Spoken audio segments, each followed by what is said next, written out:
I'd like to remind everybody that with the superintendent search, we are asking anybody and everybody to please take the few moments to fill out the survey that's found on our website. I wanted to quickly see if we can make a couple adjustments to the search committee.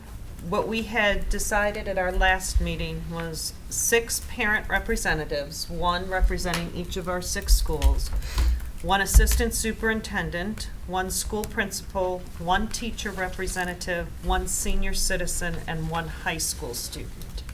I think the town manager is a paid employee, answerable and responsible to the select board.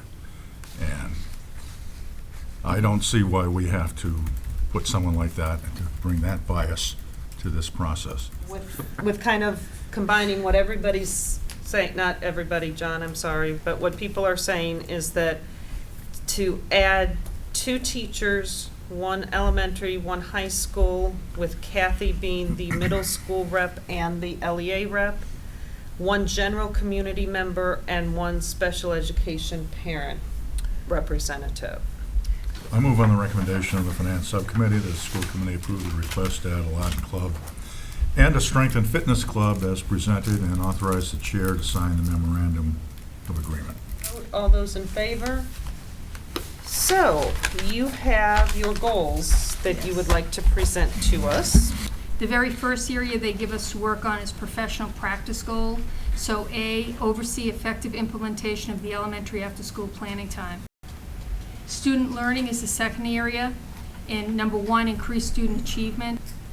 Second goal, reports from administrative team on data analysis. Third, science and social study reviews will happen for the elementary levels this year. B, implement homework guidelines for the district. Student learning, goal C, roll out bring your own device at grade 8. District improvement is the third area.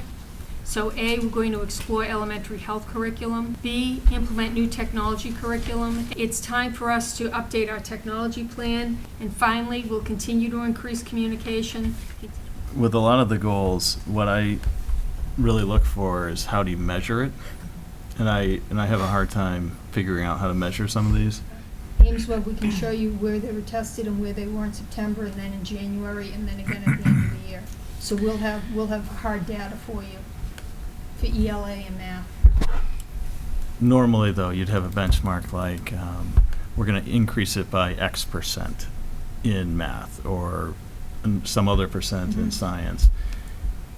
This would simply mean that it just has to increase somewhat in some area. I see. If you look at the strategic plan, we did that year by year over a series, how much we'd improve annually. And it's written out exactly as you stated. We will increase by such percentage over So a year. So that makes sense. I mean, I think if that's the case, then the goal should really relate back to that, probably in the goal itself. Kids and test scores, if they're sick, if they have allergies, if there was a death in the family, if the test was poorly written that year, all of those things play into, did your scores go up or not? So while it's admirable to say, yes, we want, a test score to go up by 10% this year, is that